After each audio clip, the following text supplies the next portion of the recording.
اپنے مسائل کو حل کرنے کے لیے سبسکرائب کریں آپ کے مسائل کا حل۔ قربانی کس عمر میں واجب ہے اگر صاحب استطاعت ہو؟ سحر گل، شریعت کے تمام احکام آپ پر واجب ہوتے ہیں جب آپ بالغ ہو جائیں۔ تو خواتین کو جب مینسز آنا شروع ہوں تو وہ بالغ شمار ہوتی ہیں، اور لڑکوں کو جب نائٹ فال یا احتلام شروع ہو جائے تو وہ بالغ شمار ہوتے ہیں۔ اور اگر یہ علامتیں عورت میں یا مرد میں ظاہر نہیں ہوئی ہیں تو اسلامی لحاظ سے جب بھی کوئی لڑکا یا لڑکی 15 سال کا ہوگا تو وہ بالغ سمجھا جائے گا۔ تو بالغ ہوتے ہی شریعت کے تمام احکام آپ کی طرف متوجہ ہو جاتے ہیں۔ تو اس عمر میں اگر صاحب نصاب ہیں تو قربانی واجب ہے، مرد ہو یا عورت ہو۔ اپنی قربانی چھوڑ کر والدین کی طرف سے قربانی کرنا، میں اس سال اپنی قربانی نہ کروں، والدین کی طرف سے کر لوں، تو کیا یہ جائز ہے؟ ایم ایس فاروقی برطانیہ سے۔ دیکھیں، اگر آپ کے والدین وفات پا چکے ہیں تو پھر اگر آپ والدین کی طرف سے کرتے ہیں وہ حقیقت میں آپ ہی کی طرف سے ہوتی ہے، اس کا ثواب والدین کو پہنچا رہے ہوتے ہیں، تو اس میں آپ کا اپنا واجب بھی ادا ہو جائے گا۔ لیکن اگر آپ کے والدین حیات ہیں تو آپ ان کی طرف سے قربانی کر رہے ہیں ان کی پرمیشن سے، تو پھر آپ کی قربانی نہیں ہوگی، بلکہ ایک جانور میں دو بندوں کی بھی نہیں ہوگی، ابا اماں دونوں کی نہیں ہوگی، دو حصے لینے پڑیں گے یا دو جانور کرنے پڑیں گے، تب ابا اور اماں کی ہوگی۔ تو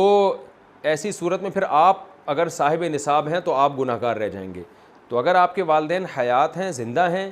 تو پھر تو آپ اپنی طرف سے قربانی کریں، اور والدین صاحب نصاب ہیں تو ان کی طرف سے الگ کر لیں، صاحب نصاب نہیں ہے تو ضرورت نہیں ہے کرنے کی۔ اور اگر والدین دنیا سے جا چکے ہیں تو ان کی طرف سے قربانی وہ اصل میں آپ ہی کی اپنا ہی قربانی کہلاتی ہے، کیونکہ مردہ جو ہے وہ تو شرعی احکام کا عبادت کا مکلف نہیں ہے، جو میت ہے، تو آپ ہی کی قربانی ہوگی، آپ کا واجب بھی ادا ہو جائے گا اور ثواب بھی ان کو انشاءاللہ والدین کو مل جائے گا۔ ایصال ثواب کے لیے قربانی، ابا اماں کی طرف سے قربانی جو مرحوم ہے، دادا نانی کی طرف سے قربانی، یہ بالکل جائز ہے، اس میں کوئی حرج نہیں ہے۔ بعض صحابہ سے بھی ثابت ہے اور رسول اللہ صلی اللہ علیہ وسلم سے بھی ثابت ہے کہ آپ نے 2 مینڈے ذبح کی، ایک اپنے لیے اور ایک اپنی امت کے لیے۔ تو پتہ چلا کہ یہ قربانی اپنے لیے بھی ہو سکتی ہے اور اپنے علاوہ کسی اور کے لیے بھی ہو سکتی ہے۔ وہ کسی اور کوئی بھی ہو سکتا ہے، نبی صلی اللہ علیہ وسلم بھی ہو سکتے ہیں، آپ کے والدین بھی ہو سکتے ہیں،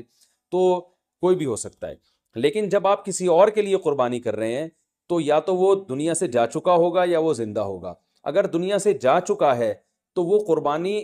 کا گوشت آپ خود بھی کھا سکتے ہیں، لیکن اگر وہ زندہ ہے تو اس کی پرمیشن کے بغیر اس کے لیے قربانی نہیں ہو سکتی، کیونکہ وہ ایک عبادت ہے، اور جو زندہ آدمی ہے وہ عبادت کا اہل ہے، جب تک اس کی وہ نیت نہیں کرے گا خود تو اس کی قربانی نہیں ہوگی۔ تو وہ اس کی نیت کے لیے ضروری ہے کہ اس کو کم از کم اطلاع ضرور دی جائے اور وہ اس پہ راضی ہو، چاہے وہ زبان سے اجازت دے دے یا دل سے ویسے ہی راضی ہو، یعنی آپ کو پتہ چل جائے کہ یہ راضی ہے اس پر، تو بھی ٹھیک ہے۔ اگر کسی نے وصیت کی تھی کہ میرے مرنے کے بعد میرے لیے قربانی کرنا، اور مال چھوڑ کر گیا ہے وہ قربانی کا، تو پھر اس کی قربانی میں سے بھی گوشت کھانا جائز نہیں ہے، وہ قربانی بھی آپ کو وہ سارا گوشت صدقہ کرنا پڑے گا۔ اچھا بھائی، ایک مسئلہ یہ بھی ہے کہ قربانی کسی نے نہیں کی اور بعد میں خیال آیا کاش میں قربانی کر لیتا، تو یاد رکھیں بقرعید کے 3 دن جب گزر جائیں گے تو اس کے بعد قربانی اب جائز، یعنی اب قربانی جائز نہیں ہوگی، کیونکہ وہ 3 دن گزر گئے، قربانی کا ٹائم ختم ہو گیا۔ اب آپ نے اگر جانور ذبح کیا تو اس کا سارا گوشت آپ صدقہ کر دیں، اور بہتر یہی ہے کہ جانور کی قیمت صدقہ کریں آپ، کیونکہ اب قربانی کا ٹائم چلا گیا۔ تو اس لیے بقرعید کے 3 دنوں، پھر وہ اگلے سال بقرعید میں بھی نہیں ہو سکتی قضا اس کی، تو بس بقرعید کے 3 دن کے اندر اندر تو جانور ذبح کرنا ہے۔ اگر آپ نے ذبح نہیں کیا اور آپ پر قربانی واجب تھی، آپ سے غلطی ہوئی ہے، تو اب 3 دنوں کے بعد آپ نے کیا کرنا ہے، اس جانور کا یعنی اس جانور کی قیمت آپ صدقہ کر دیں۔ اب جو ہے وہ قربانی کا ٹائم چلا گیا۔ اور یہ بھی یاد رکھیں، اس پر بہت مضبوط دلائل ہیں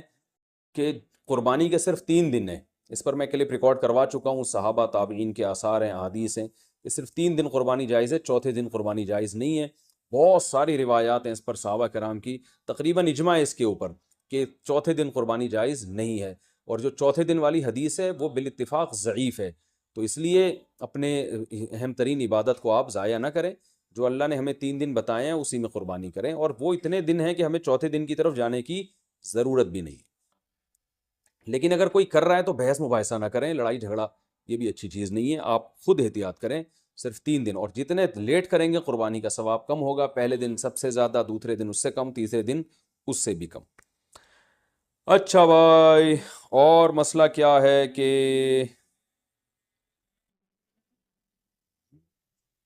قربانی میں عقیقے کی نیت کرنا، یہ سوال بھی بہت پوچھا جاتا ہے۔ بالکل جائز ہے، آپ ایک گائے لے کر آئے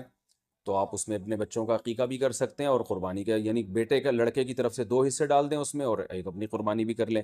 یہ بھی بالکل جائز ہے۔ اچھا بھائی، اور نابالغ اولاد کی طرف سے قربانی، دیکھیں جو نابالغ اولاد کی طرف سے قربانی ہے، اگر تو انشاءاللہ اس کو ثواب ملے گا، قربانی وہ آپ ہی کی طرف سے ہوگی، تو یعنی آپ ہی اس قربانی کے مالک ہیں، تو کیونکہ جو نابالغ ہے نا اس پر قربانی بہرحال واجب نہیں ہوتی، چاہے وہ کتنا ہی مالدار کیوں نہ ہو، اور اگر بالکل ہی چھوٹا بچہ ہے تو پھر اس کی طرف سے قربانی کا مطلب یہ ہوتا ہے کہ آپ خود ہی بس قربانی کر رہے ہیں، تو وہ قربانی کا اہل نہیں ہے، اس کی طرف سے قربانی نہیں ہوگی۔ ہاں اگر وہ سمجھدار ہے، بلوغت کے قریب ہے، تو پھر اس کی طرف سے قربانی ادا ہو جائے گی، اگرچہ اس پہ واجب ہے نہیں ہے، تو یہ کر سکتے ہیں، اس میں کوئی حرج نہیں ہے۔ اچھا، ایک اہم مسئلہ یہ بھی ہے کہ اونٹ کو ذبح کرنا یہ سنت نہیں ہے، اونٹ کو نہر کرنا سنت ہے، کھڑے کھڑے اس کی ٹانگ باندھ کے نا یہاں چاقو مارا جاتا ہے، اور ایکسپرٹ جو قصائی ہوتے ہیں وہ ایسے زور سے کٹ لگاتے ہیں کہ ایک دم فوارہ نکلتا ہے، اونٹ بہت جلدی ٹھنڈا ہو جاتا ہے، اور جو اناڑی ہوتے ہیں وہ بہت تکلیف دیتے ہیں جانور کو، وہ گھماتے رہتے ہیں اس میں، اور ان کو صحیح نس ملتی نہیں ہے، رگ ملتی نہیں ہے، اونٹ کا خون کم بہتا ہے، وہ بہت دیر سے اس کی جان نکلتی ہے، تو یہ بہت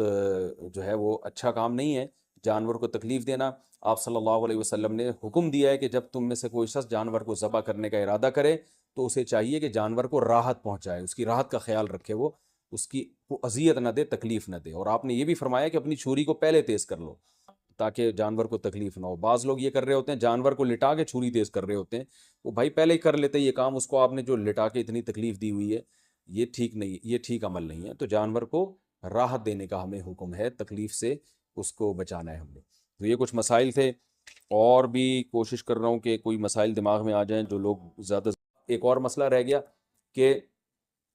قصائی کو گوشت اجرت کے طور پہ دینا جائز نہیں ہے، قصائی کو الگ سے اجرت دیں، گوشت ویسے ہی جب بیٹھا ہو تو کھانا وانا گوشت پکا کے کھلا سکتے ہیں، سب کھا رہے ہوتے ہیں تو وہ بھی کھا سکتا ہے، لیکن گوشت جو الگ سے قصائی لوگ سائڈوں پہ نکال لیتے ہیں، پٹ کا گوشت الگ کر دیا، چانپیں ادھر کر دیں، بہت ہاتھ گھوم رہے ہوتے ہیں بعض قصائیوں کے، تو ان کو منع کریں اس عمل سے، اور خاص طور پہ جو مشترک جانور ہے حصوں والا، اس میں تو یہ عمل اور بھی برا ہے۔ اللہ تعالیٰ عمل کی توفیق عطا فرمائے، وما علینا الا البلاغ۔